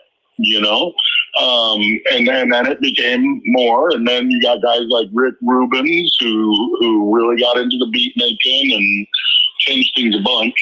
But that's what Cube said in an interview one time, that he thought when they made these albums just talking smack that it was going to be in the comedy section. Well, these guys that my son, the scene that he a part of, is pretty much known for the same shit. And I don't even know. I don't know if these artists knew that they were going to be as big as they ended up being. But one of the artists, he on tour now.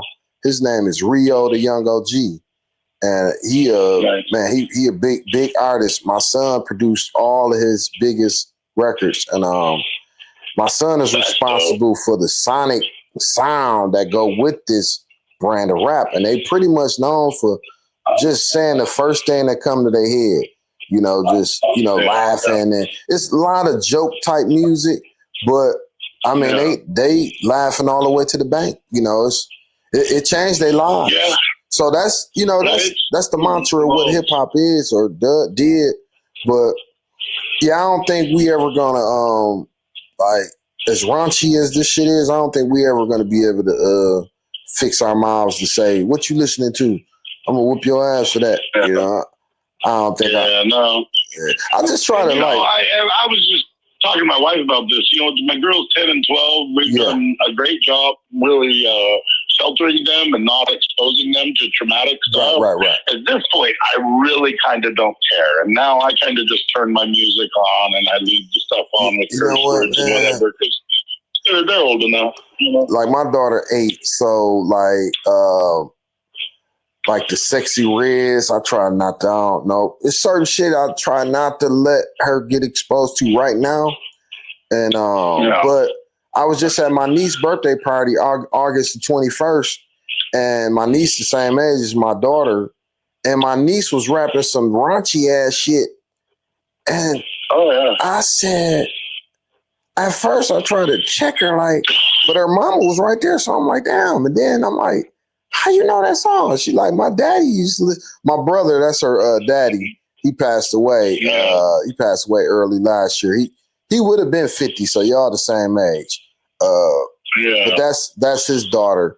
And so she said that was her daddy's favorite song. I was like, oh, well, if my brother let you listen to it, I can't even say nothing about it. Yeah.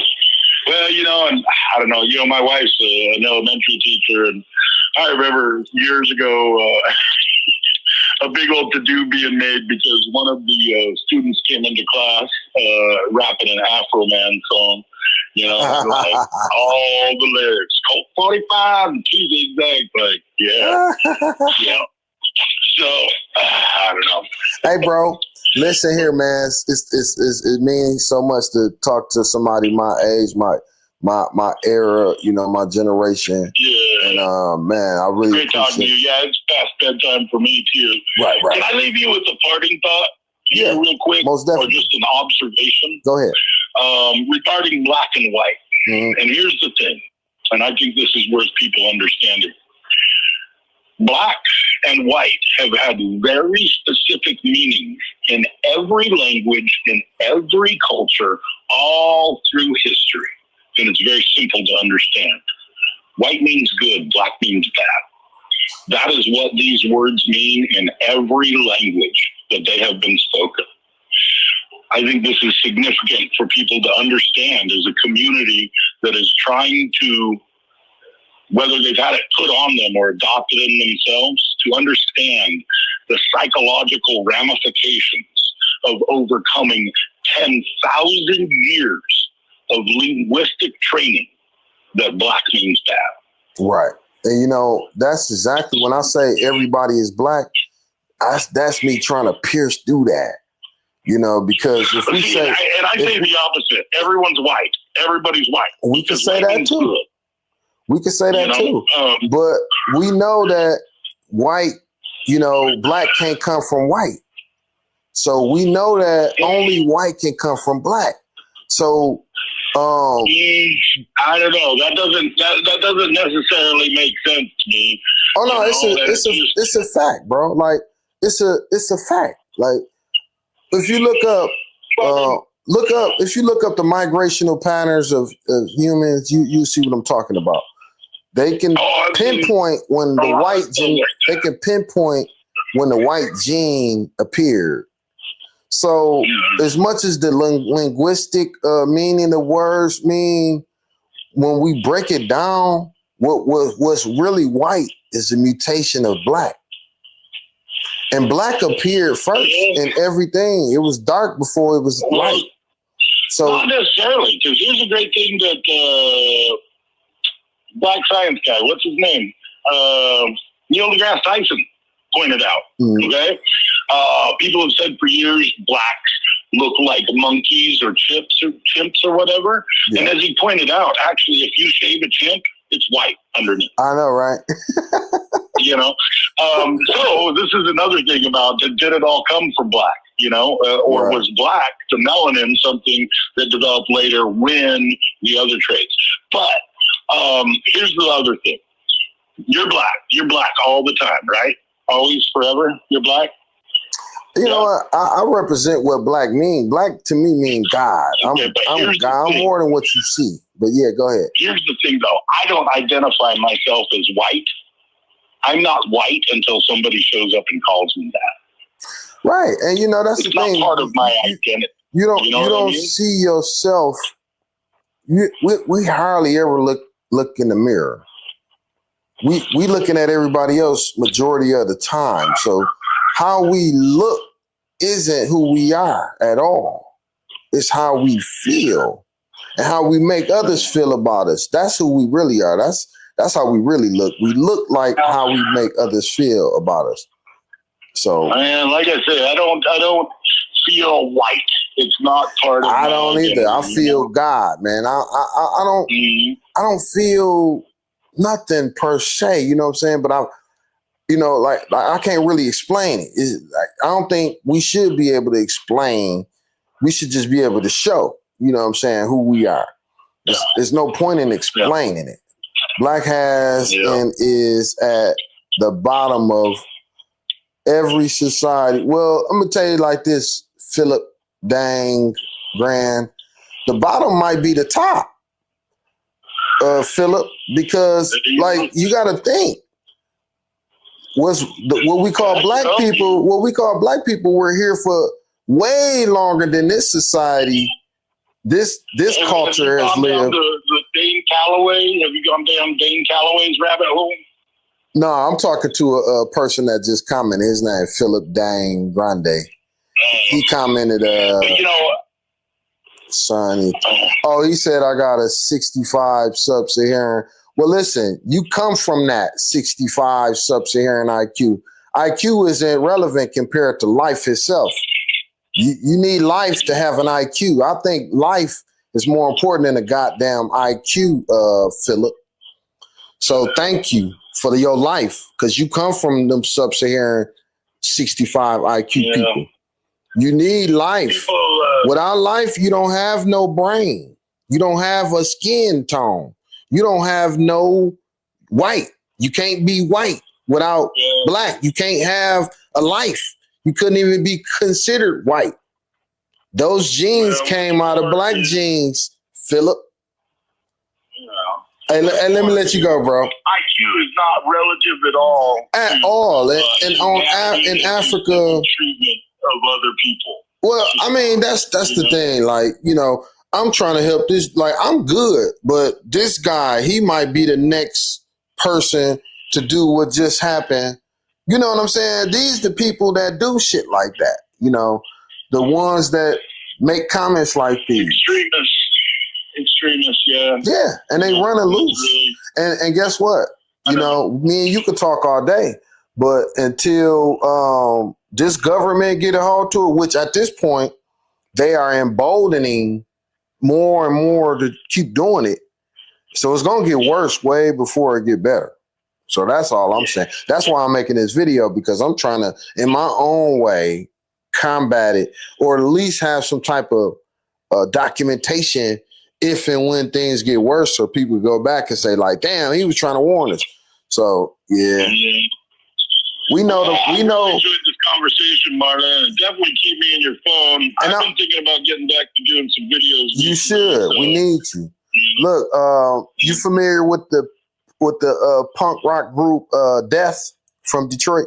Oh yeah. Man, I just saw a video about them about 2 weeks ago. It was dope. Super. Right, punk rock is my jam. Yeah, I fuck and with that's it. what's funny too. People want to talk about lyrics and rap and stuff. You know, my favorite band is called Nashville Pussy, and their lyrics. I think I heard that. Got nothing on. Yeah, I think I heard that. I used to live in Nashville. It was dope city. That's one of the best. What a town! Man, that's one of the best cities ever, bro. Like, I love Nashville. Yeah. Clean, very clean. Right on, brother. It's been so great talking to you, man. I'm way past my bedtime. Me too. But send me a text or something. And I will. We'll definitely talk to you again real soon. Thank you for your time, man. Yeah, thank you, bro. All right, yeah, bye-bye. Yeah, so Philip, back to you. You want to talk to Philip? They go to the call-in number. Black has and is at the bottom of every society they live in, the most unwanted, but we're the most needed. Without us, it wouldn't be no other race of people, man. It is what it is. And I think we all know or should have access to this fact. So you can argue with me and be mad at melanin all day, because that's all black is just melanin. We communicate with the sun. White communicate with the dark. That's how you become white, because you communicate with the darkness. So actually, you're the dark and I'm the light, because this is basically the sun inverted. Don't play with me, Philip. You the dark, I'm the light. To do so, and now it is. And it is because of people like Charlie Kirk and his other followers, or that guy and his other followers. They have made it acceptable to say, well, you know, the black women, they must have gotten DEI. A college dropout is saying that about somebody who attended the institution that white people founded, right? That white people said is the best institution, right? Not us, right? They made the rules. They constructed the whole admissions policy, and they accepted a black person, and then the white people say, well, you know, that's anti-white. Right? That's the narrative that we're living under. And the other thing about this kind of rhetoric, though, let me bring this back too. This ideology. Maybe they believed it all the time and just hid it because it was not, you know, acceptable to do so, and now it is. And it is because of people like Charlie Kirk and his other followers, or that guy and his other followers. They have made it acceptable to say, well, you know, the black women, they must have gotten DEI. A college dropout is saying that about somebody who attended the Harvard. institution that white people founded, right? That white people said is the best institution, right? Not us, right? They made the rules, they constructed the whole admissions policy, and they accepted a black person, and then the white people say, well, you know, that's anti-white, right? That's the narrative that we're living under. And the other thing about this kind of rhetoric, though, is that it is not just freeing for people who had this ideology all the time, right? But you have to look at it in combination with what else is going on. So a lot of the things that prevent people from accepting or adopting this ideology is knowing history and knowing the facts that we just talked about. Well, if they're erasing the facts and if they're erasing the history, right, what does that cause, right? Like, if you don't know about redlining, you might believe like all the black people just want to live in their own neighborhood so they can commit violence against each other, right? If you don't know about how a generation of white people was giving access to the largest government program in America, in world history, the New Deal, while black people were excluded, you might think that black people are poor because they're lazy. Like, black schools are underfunded because black people don't care. And so once you erase the New actual Deal truth and the history from public, New Deal was no deal. Create one more obstacle for them to find out the truth, because they can't erase our history. And people who don't necessarily care about black people will just adopt the thing that they hear on a podcast from a dude who's on the internet versus going to look in their library and read a book and find out the truth. They sure will. Let me ask you about, so there's some people that have been categorizing this as right versus left, but I still think that your frame around white versus white is correct. And the reason for that, Michael, is that's a diversion. Look at who responded to the death last week. It wasn't just people on the right. There were white people on the alleged left, white moderates, who felt a sense of empathy, who thought that flag should fly at half mast, who think that school districts should hear about him, that there should be moments of silence at professional sports games, at the NFL, in NFL games. New Orleans Saints booed this, by the way. But like, you're seeing that it isn't just a right-wing response of regret. And maybe they would say, well, this is what civility looks like, which I could. I'm gonna say this. Black people, we've been chilling since Trump got in office. And he didn't try every little thing. You know why? Especially during that Epstein thing. Man, that is when he needed to fuck with black people the most. That was the only thing that was going to save everybody from talking about that Epstein shit, was to talk about black people shit. So, you notice let me send the guards to DC. Let me send, let me get on this crime. The Doge dude got beat up. All of this shit started happening that was like trying to pull black people into the conversation. Because he got elected on talking about Barack. He wouldn't even be in the presidency if he wasn't hating on Barack in the first place. So he needs... And actually, a whole lot of white racist people need black people to look bad so they can feel good or look good. We're the ace in the hole for racist white people. Instead of dealing with white on white shit, racist white people love to pull us in the conversation. So we're a convenient diversion from looking at themselves. Appreciate, right?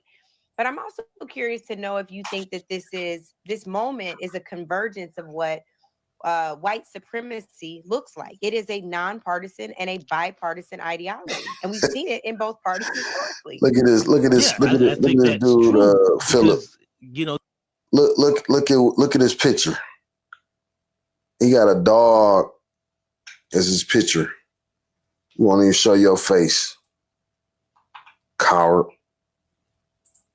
to believe that this is a thing that is right versus left, then you'd have to believe, like, you know, all the stuff that they say about Black culture and how you should raise your kids. That white Republican family did that to the dude who killed another white Republican, right? All the stuff that they say about culture and guns don't kill people, crazy people kill people, and a white dude with guns killed another white dude who loves guns, right? And left versus right had nothing to do with it. Politics had nothing to do with it, because when you think about this, what they're saying is that if you don't agree with one of the most racist Republicans, then you must be on the left. Because I don't agree with most Democrats on a lot of issues, right? Yes. And I ain't gonna kill them, but I'm still on the left, right? So, like, if I disagree with something Joe Biden did, I won't. Not only will I not kill him, but that doesn't exclude me from being on the left, right? While in their minds, because they want to use it as pretext to silence us anyway, right? Yeah. So the facts kind of don't matter, and debating the intimate details of these facts kind of overlook or miss or ignore the reality of what they were trying to do. Yeah, I'm gonna add this. Democrats are racist towards us too. They don't want us to. They sanction a lot of this shit too. So trust me, they don't like hearing us talk. They sanction Black backlash. They don't like to see us doing good either. Yeah, this is all the Republican and Democrat Party. That's just all. It's all a ploy. It's all a ploy. They all against us. Trust me. Even the ones that say they helping us the most, they really helping their own ego. They don't fuck with us. And we know it. Like, Trump didn't care about Charlie Kirk. He wanted to use this as pretext to crack down on his opposition. I swear. Do you think that I'm trying to be careful about how I phrase things. Do you think that we are in at the beginning of, I don't even know if it's at the beginning, Michael. I can't even ask this question right. Here's what I want to know. How do you think that they will continue to use this tragedy to silence voices who have been courageous on many issues? We are watching people get fired. Some of the things that folks have done, I would also say that was tacky. That was out of pocket. I don't know why you did that. Right. But there are some other things where, like Karen Atia was fired from the Washington Post. I feel like they've been just looking for a reason to get rid of Karen for using his own words. So can we talk a little bit about that? Well, I don't think they will continue to do it, right? Because like they'll always find something else to further their aims, right? But we also have to remember, right, when it comes to issues of race, when it comes to issues and movements of freedom and equality, the vast majority of white people have always been wrong. They were wrong about abolition. They were wrong about slavery. They were wrong about Jim Crow. They were wrong about Native American removal. They were wrong about the Black Power movement. And they don't go back and apologize. Like all those parents who spat on those kids who were integrating schools, they didn't just like, you know what, go back and say, you know what, we apologize. They just moved on to whatever they did next. So there'll always be something next, right? And so we don't have, a month from now, we won't be worrying about the things that we said about Charlie Kirk, and they won't be worried about the things we said about Charlie Kirk, right? They won't care. Yeah, look, I'm about to cut this video off. I see my time is about up. Look, man, y'all enjoy y'all night, and thank you for tuning in. All right, I'm out.